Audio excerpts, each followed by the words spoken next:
नमस्कार शेतकऱ्यांनो, कांदा उत्पादक शेतकरी बांधवांसाठी आताच्या क्षणाची सर्वात महत्त्वाची आणि मोठी बातमी कांदा भाव संदर्भातील कांदा दर निम्म्यावर येवला येथे संतप्त कांदा उत्पादक शेतकऱ्यांचा रास्ता रोको काय त्या संदर्भातील महत्त्वाची बातमी अपडेट घडामोड आपण एवढीच्या माध्यमातून जाणून घेण्याचा प्रयत्न करणार आहोत। तर महाराष्ट्रातील तमाम कांदा उत्पादक शेतकरी बांधवांना एकच विनंती, व्हिडिओ शेवटपर्यंत बघा। अतिशय महत्त्वाचा हा व्हिडिओ जर आवडला तर नक्कीच लाईक करा। सांगा चॅनलवरती नवीन असाल तर या ठिकाणी बघितलं तर आपल्या माझा शेतकरी युट्यूब चॅनलला सबस्क्राइब करून जसला बेल आयकॉन म्हणजे घंटा असू नका, जेणेकरून तुमच्याकडून नोटिफिकेशन तुमच्यापर्यंत सर्वात अगोदर पोहोचत असते।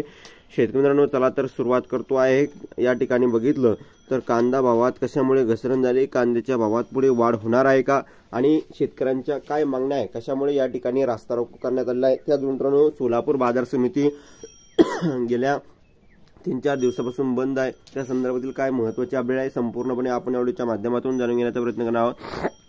जसे की तुम्ही या ठिकाणी स्क्रीनवर बघतच आहात, अत्यंत महत्त्वाचे अपडेट आहे। स्क्रीनवर शकता या ठिकाणी कांदा उत्पादक रस्त्यावर कांदा दर निम्म्यावर, येवल्यामध्ये कांदा संतप्त कांदा उत्पादकांचा रास्ता रोको बघू शकता। नाशिक येवला कृषी उत्पन्न बाजार समितीत कांदा दरात घसरण सुरूच असून लिलाव सुरू झाल्यानंतर छावा संघटना व शेतकऱ्यांनी लिलाव बंद पाडले। गेल्या 15 आठवड्यात 4000 रुपयाच्या पुढे असलेले बाजारभाव आज निम्म्याच्या आत आल्याने शेतकरी संतप्त आहे आणि त्यानंतर येवला मनमाड मार्गावर कांदा उत्पादक शेतकऱ्यांनी सुमारे तासभर रास्ता रोको आंदोलन केले आहे आणि देशांतर्गत लाल कांद्याची आवक वाढल्याने लासलगावसह जिल्ह्याभरातील बाजार समित्यांमध्ये कांद्याच्या दरात मोठी घसरण झाली आहे आणि एकंदरीतच या ठिकाणी कांद्याला अवघा सरासरी 1500 रुपये प्रति क्विंटल भाव मिळत असल्याने संतप्त झालेल्या संघटनेच्या छावा कार्यकर्त्यांनी व कांदा उत्पादक शेतकऱ्यांनी येवला बाजार समितीत लिलाव बंद पाडत येवला मनमाड रस्त्यावर तासभर रास्ता रोको आंदोलन केले। या आहेत शेतकऱ्यांच्या मागण्या। कांद्यावरील 20% निर्यात शुल्क रद्द करा, शेतकऱ्यांना 25 रुपये किलोप्रमाणे अनुदान द्या, कांद्याला 5000 रुपये प्रति क्विंटल हमी भाव द्या, शेती पंपासाठी दिवसा कायमस्वरूपी वीज पुरवठा करावा, कापसाला किमान 15000 रुपये भाव द्या, सोयाबीनला 10000 रुपये प्रति क्विंटलचा भाव द्या, स्वामीनाथन आयोग लागू करा। तसेच नाफेड व एनसीसीएफ ने प्रोड्युसर कंपनीच्या माध्यमातून खरेदी केलेल्या कांद्याला मोठा भ्रष्टाचार झाल्याने त्याची चौकशी करावी अशी मागणी यावेळी आंदोलक शेतकऱ्यांनी निवेदनाद्वारे या ठिकाणी करण्यात आलेली आहे। आणि खरं तर असे झालंच पाहिजे। या ठिकाणी नाफेड आणि एनसीएफच्या माध्यमातून जे काही फार्मर प्रोड्युसर कंपनी आहे त्यांच्या माध्यमातून झालेली कांद्याच्या भ्रष्टाचारासंदर्भातील चौकशी झाली पाहिजे। त्यानंतर सोयाबीन, कापूस असो, याला मका असो किंवा कांदा, तूर या पिकाला या ठिकाणी एकंदरीतच या ठिकाणी भाव भेटला पाहिजे। आणि एकंदरीत शेतकरी मित्रांनो, 2 पैसे मिळण्यासाठी शेतकरी बांधव उन्हातान्हात काबाड कष्ट करून आपलं पीक पिकवतो तरी देखील सरकार त्याच्याकडे व्यवस्थितरित्या पाहत नसेल तर नेमकं शेतकरी बांधवांनी करायचं तरी काय, हा संतप्त प्रश्न सध्या उपस्थित आहे। त्यामुळे अशी काही परिस्थिती आहे, येणाऱ्या दिवसामध्ये अशी परिस्थिती शेतकऱ्याला येऊ नये। कारण की 15 आठवड्यापूर्वी जे बाजारभाव 4000-5000 रुपयापर्यंत होते ते भाव आज 2500 ते 2000 रुपयावर आलेले आहे। खरं तर ही परिस्थिती फार बिकट आहे, कारण 2 पैसे शेतकऱ्यांना मिळावं शेतकऱ्यांची कायम अपेक्षा असतीच, परंतु हे सरकार वारंवार शेतकरी विरोधी निर्णय घेऊन शेतकऱ्यांना कवडीमोल भाव देण्याचा प्रयत्न कुठेतरी या ठिकाणी करताना दिसत आहे आणि 2 पैसे शेतकऱ्यांना कायम मिळावं अशी शेतकऱ्यांची कायम अपेक्षा असतेच आणि 2 पैसे शेतकरी वारंवार या ठिकाणी कमवण्याचा प्रयत्न करत आहे। परंतु मध्यंतरी जे कांद्याचे भाव वाढले होते, 70 रुपये 80 रुपये किरकोळ विक्रेते जे कांदा विकत होते ते खऱ्या अर्थानं शेतकऱ्यांना तो भाव भेटला नाही। त्यावेळेस शेतकऱ्याकडे कांदा जास्त प्रमाणात शिल्लकही नव्हता, तो व्यापाऱ्यांचाच कांदा होता आणि किरकोळ विक्रेते या साखळीमध्ये, व्यापारी आणि किरकोळ विक्रेते या साखळीमध्ये कांद्याच्या भावात खरं तर वाढ झाली होती।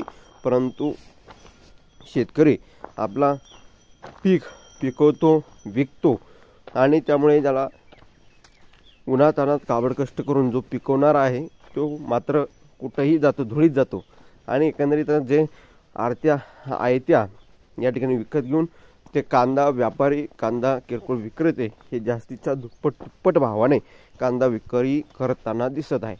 खऱ्या अर्थाने ही परिस्थिती आहे.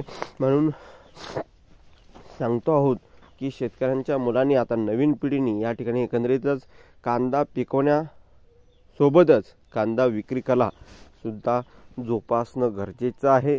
कारण जोपर्यंत आपण कांदा पिकवतो तोपर्यंत आपल्याला काहीही कवडीमोल भाव भेटू शकतो, परंतु आपण जर विक्री कला शिकली, ट्रान्सपोर्ट पुढं कांदा विक्री कला कशी करायची हे जर शिकलो तर नक्कीच आपल्या मालाला भाव चांगल्या प्रकारचा तर भेटणारच आहे आणि वास्तविक आहे आपल्यात दम राहणार आहे. म्हणजे एकंदरीतच या ठिकाणी जशी मागणी असली तशी पुरवठा आपण करू शकतो. कारण की या ठिकाणी हे व्यापारी काय करतात, कांदा घेऊन स्टॉक करतात आणि जास्तीच्या भावाने आता आजसुद्धा ज्या बाजार समितीमध्ये सर्वाधिक बाजारभाव जातो त्या बाजार समितीमध्ये ह्या कांदा व्यापाऱ्यांनीच कांदा विकलेला असतो. या ठिकाणी जास्तीचे दर या ठिकाणी 4,000 5,000 जरी असले तर ते व्यापाऱ्यांचे आहे, शेतकऱ्यांचे नव्हे. उमराणे लासलगावात दर प्रश्नी आंदोलन. लाल कांद्याच्या दरात सातत्याने घसरण सुरू असल्यामुळे कांदा लागवडीवर झालेला खर्चही वसूल होतो की नाही अशी भीती शेतकऱ्यांना वाटू लागली आहे. त्यामुळे कांद्यावरील निर्यात शुल्क हटवावे यासाठी उमराणे बाजार समितीत शेतकऱ्यांनी लिलाव बंद पाडले होते. त्यानंतर दुसऱ्या दिवशी लासलगाव बाजार समितीतही शेतकऱ्यांनी लिलाव बंद पाडत केंद्र सरकारचा निषेध नोंदवला होता. या ठिकाणी बघितलं, उमराणेसह लासलगाव बाजार समितीमध्ये आशिया खंडातील सर्वात मोठं कांदा मार्केट म्हणून नावाजलेलं आहे. त्या बाजार समितीमध्ये सुद्धा लिलाव बंद पाडत आंदोलन यावेळी करण्यात आलेलं आहे. आणि का करण्यात आलं त्या संदर्भातील सुद्धा आपण वारंवार बातमी बघतोय. आता भाव कमी होण्याचं कारण सुद्धा असं आहे की नवीन कांदा मार्केटमध्ये येतो आहे आणि नवीन कांदा मार्केटमध्ये आल्या असल्या कारणाने कांद्याच्या भावात घसरण झाली. आता एकंदरीतच या ठिकाणी मुबलक प्रमाणात म्हणजे चांगल्या प्रकारात कांदा मार्केटमध्ये नवीन कांदा येताना दिसत असल्यामुळे या ठिकाणी मागणीच्या तुलनेने पुरवठा कमी जर झाला तर भावात ही वाढ होत असते. परंतु मागणीच्या तुलनेने पुरवठा जर वाढला तर भावात ही घसरण साहजिकच आहे आणि खऱ्या अर्थानं तशीच परिस्थिती आहे. परंतु हे शेतकरी कांदा दाबून ठेवत आहे, त्यामुळे या ठिकाणी अशी काही परिस्थिती आहे. कवडीमोल भावाने शेतकऱ्याकडून कांदा खरेदी करायचा आणि जास्तीच्या भावाने विकायचो.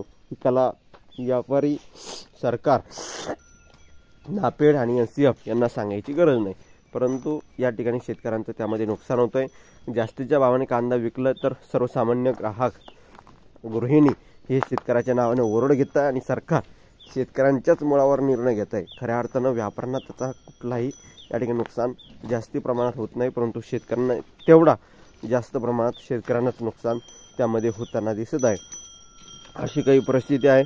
आणि जे काही महत्त्वाचे अपडेट, महत्त्वाच्या घडामोडी असतात ते वारंवार आपण तुमच्यापर्यंत घेऊन येतच असतो आणि घेऊन येणारच आहोत. ताज्या आणि महत्त्वाच्या घडामोडी आणि महत्त्वाचे अपडेट सर्वात अगोदर तुमच्यापर्यंत पोहोचवण्यासाठी चॅनलला सबस्क्राईब करून घ्या. ताज्या आणि महत्त्वाच्या घडामोडी आपण घेऊन येणारच आहोत. तशीच जे काय महत्त्वाचे अपडेट असतील, त्या काय महत्त्वाच्या घडामोडी असतील तर तुमच्यापर्यंत नक्कीच पोहोचतील. आणि तुम्हीसुद्धा महाराष्ट्रातील तमाम कांदा उत्पादक शेतकरी बांधवांपर्यंत हा व्हिडिओ शेअर करा. व्हॉट्सअप, फेसबुक आणि सोशल मीडियाच्या माध्यमातून नक्कीच ही बातमी, व्हिडिओ शेअर करायला विसरू नका. कांदा भाव संदर्भातील महत्त्वाच्या घडामोडी, महत्त्वाच्या अपडेट आपण सर्वात अगोदर तुमच्यापर्यंत घेऊन येणारच आहोत. तशाच प्रकारच्या या महत्त्वाच्या अपडेट आहे ज्या तुमच्यापर्यंत पोहोचत आहोत. जास्तीत जास्त कांदा उत्पादक शेतकरी बांधवांपर्यंत नक्कीच शेअर करावी ही विनंती महाराष्ट्रातील कांदा उत्पादक शेतकरी बांधवांसाठी राहणार आहे. चला तर मित्रांनो, तर भेटूया पुढील व्हिडिओमध्ये अशाच एका माहितीपूर्ण कांदा बाजारभावाच्या अपडेट्ससह. कांदा भाव संदर्भातील महत्त्वाच्या घडामोडी, महत्त्वाच्या अपडेट, महत्त्वाच्या बातम्या तुमच्यापर्यंत पोहोचण्यासाठी चॅनलला सबस्क्राईब केलाच नाही. धन्यवाद तुम्हाला माझा व्हिडिओ शेवटपर्यंत बघितल्याबद्दल. व्हिडिओ एका माहितीपूर्ण कांदा बाजारभावाच्या अपडेट्ससह. तोपर्यंत इथेच थांबतो आहे. जय महाराष्ट्र, जय शिवराय. धन्यवाद. लाईक, शेअर आणि सबस्क्राईब आणि कमेंट करायला विसरू नका. तर भेटूया पुढील व्हिडिओमध्ये अशाच एका माहितीपूर्ण कांदा बाजारभावाच्या अपडेट्सचं. तोपर्यंत इथेच थांबतो. जय महाराष्ट्र, जय शिवराय. धन्यवाद. सबस्क्राईब नक्कीच करून घ्या आणि अशा प्रकारच्या महत्त्वाच्या घडामोडी, महत्त्वाच्या अपडेट आपण वारंवार घेऊन येणारच आहोत. तशीच ही काय जी महत्त्वाची अपडेट आहे जी तुमच्यापर्यंत पोहोचली आहे. आणि जास्तीत जास्त कांदा उत्पादक शेतकरी बांधवांपर्यंत व्हिडिओ नक्कीच शेअर करा आणि सबस्क्राईब करायला विसरू नका. ताज्या आणि महत्त्वाच्या अपडेट, महत्त्वाच्या घडामोडी सर्वात अगोदर पोहोचण्यासाठी. तर भेटूया पुढे, तोपर्यंत इथेच थांबतो. जय महाराष्ट्र, जय श्री, धन्यवाद आणि सबस्क्राईब नक्कीच करा. धन्यवाद. भेटूया पुढे.